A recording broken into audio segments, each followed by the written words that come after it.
Au début, j'ai commencé Monster, j'avais pas beaucoup d'espoir, je regardais juste un animé à l'ancienne et tout. Mais là, je découvre le pouvoir de la manipulation. Otaku, bye bye bye bye. Animé 9999. On regarde en criant high life. Bye bye bye bye bye bye bye. Otaku, bye bye bye. Monster, Monster, Monster.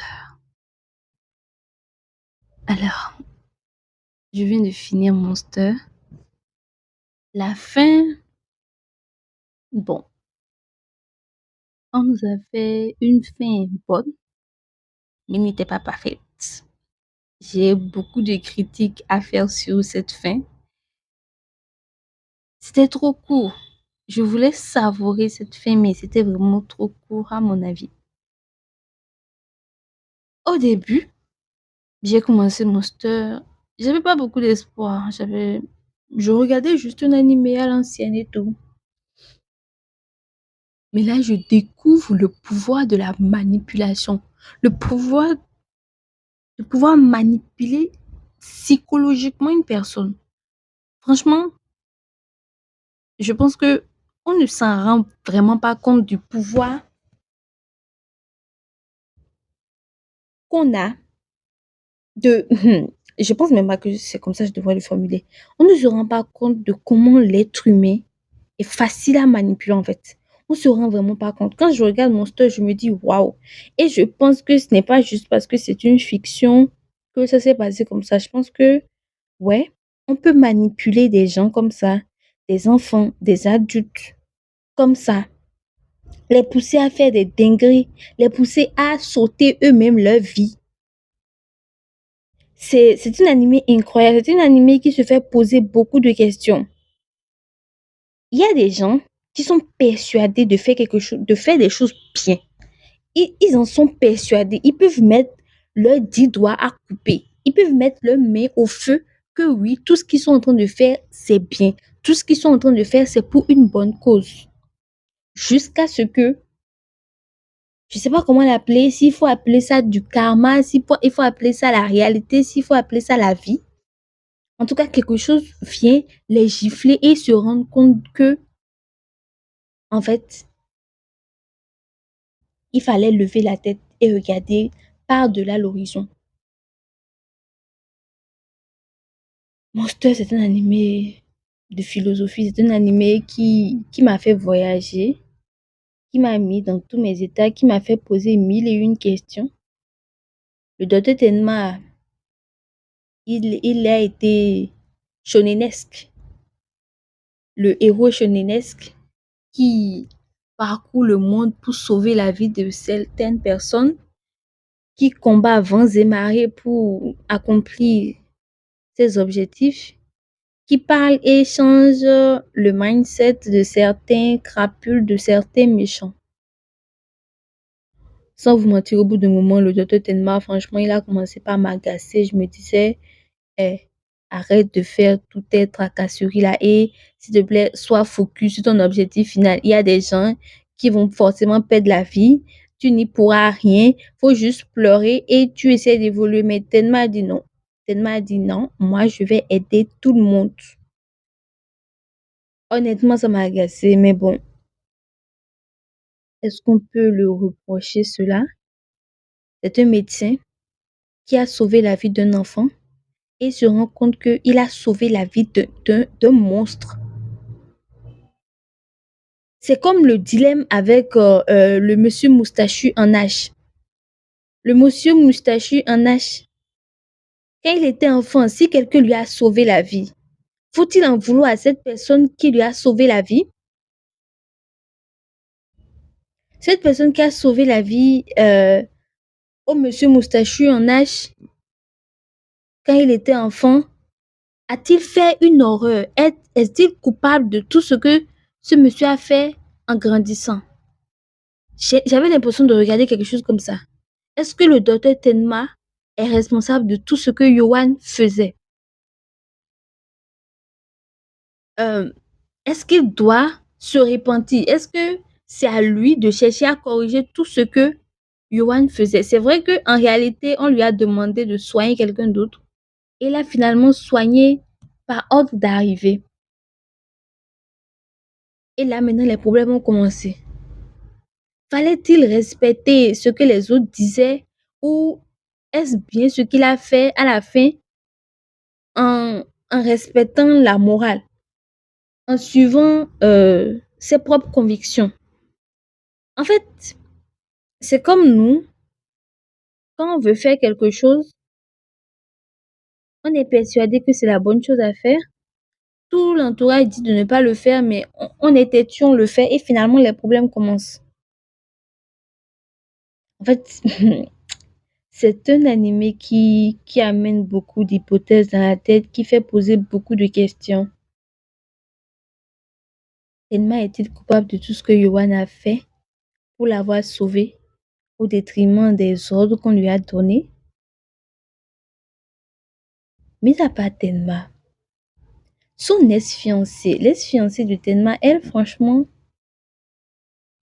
avec elle, j'ai eu toutes les émotions. J'ai eu pitié d'elle. Elle m'a énervée, elle m'a agacée. Je lui ai souhaité tous les malheurs de ce monde et en même temps, je voulais qu'elle soit sauvée. Mais je tenais à ce qu'elle soit sauvée, mais sans être avec Tenma à la fin. C'est-à-dire, ils ne se mettent pas ensemble. Peut-être Tenma se met avec quelqu'un et elle se met avec quelqu'un d'autre. Mais pas les deux ensemble. Ce que j'aurais même voulu, c'est qu'on la soigne. Parce que euh, malgré tout ce qu'elle a fait à Tenma, malgré son comportement exécrable, elle estime que tous ces problèmes est dû à Tenma. Tous ces problèmes sont plutôt dus à Tenma. Il faudrait qu'un jour qu'elle s'asseye et qu'elle reconnaisse que tous les problèmes qu'elle a eus depuis toujours sont dus à elle-même. Personne n'a rien fait. Pas son papa, pas Tenma, pas la société, personne. Tout est de sa faute. Elle est une fille pourrie gâtée.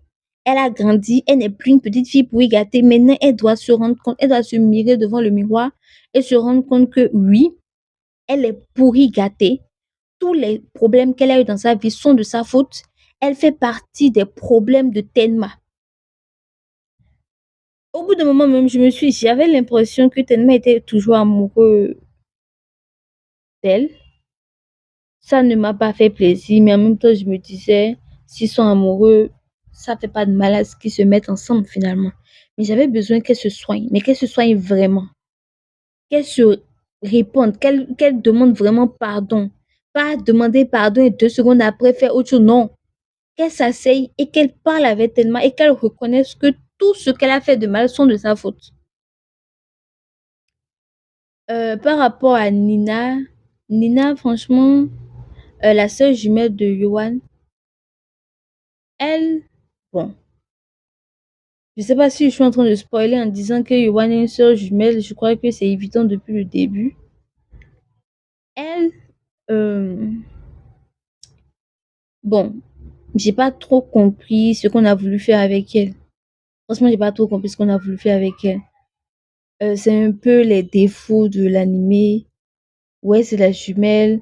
Ouais, il y a eu ci, ouais, il y a eu ça. Mais en fait, quel était son rôle dans l'aide à Yohan? J'ai pas tout compris cette partie-là. Peut-être qu'il faille que je regarde pour mieux comprendre, mais sincèrement, le côté de la sœur jumelle, son importance dans le scénario, j'ai pas trop compris. Oui, il fallait juste avoir une jumelle pour avoir une jumelle, j'ai pas compris. Ce qui est sûr, euh, bon, on va dire que je l'aime. J'aime beaucoup le personnage. C'est pas pour dire que je déteste le personnage.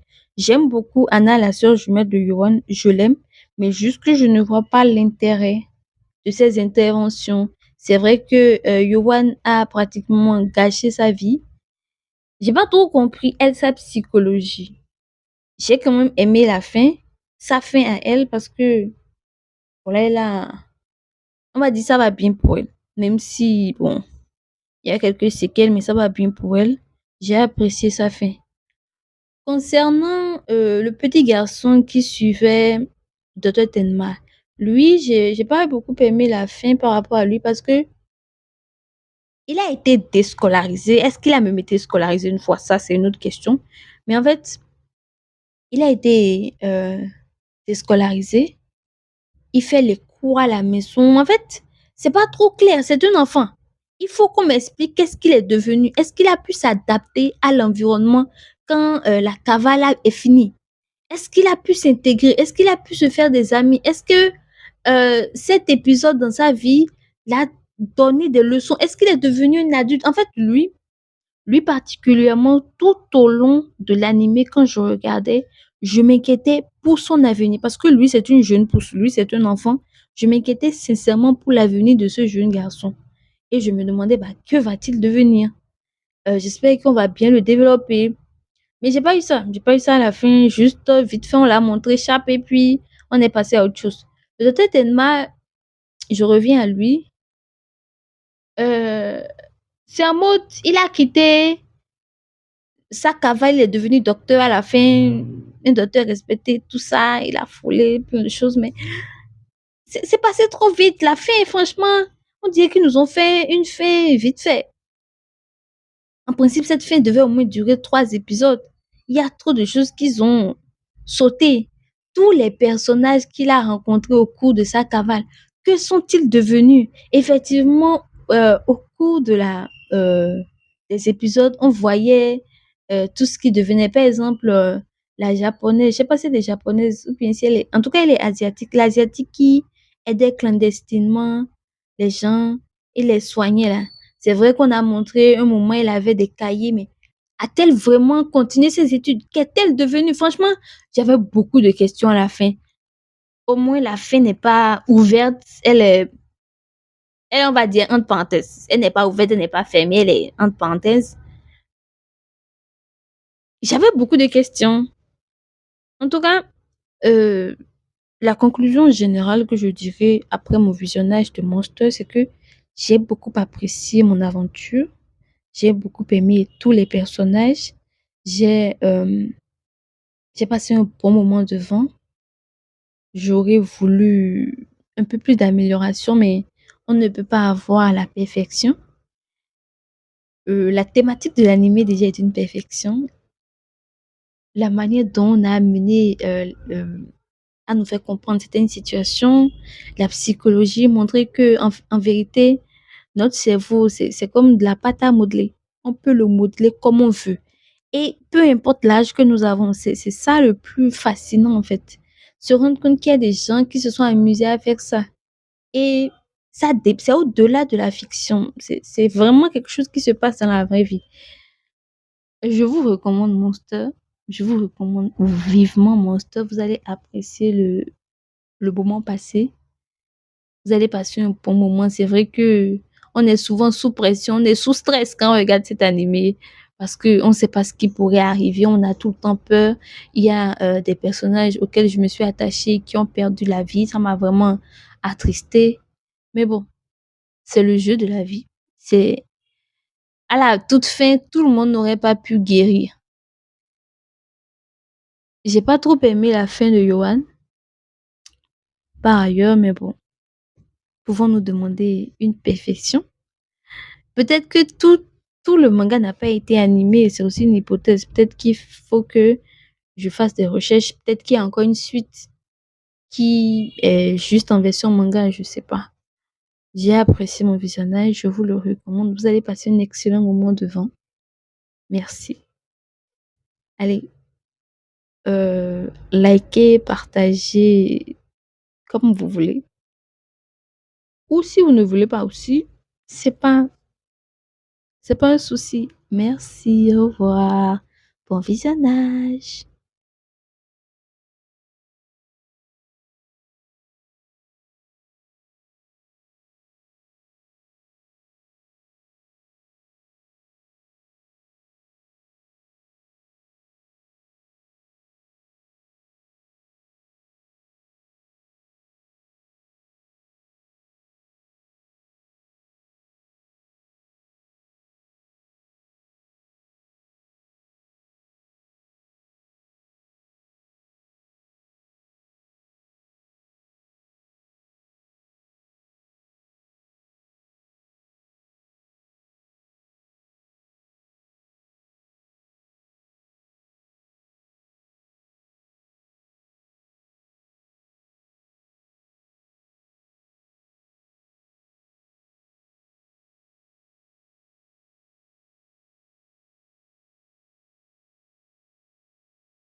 Otaku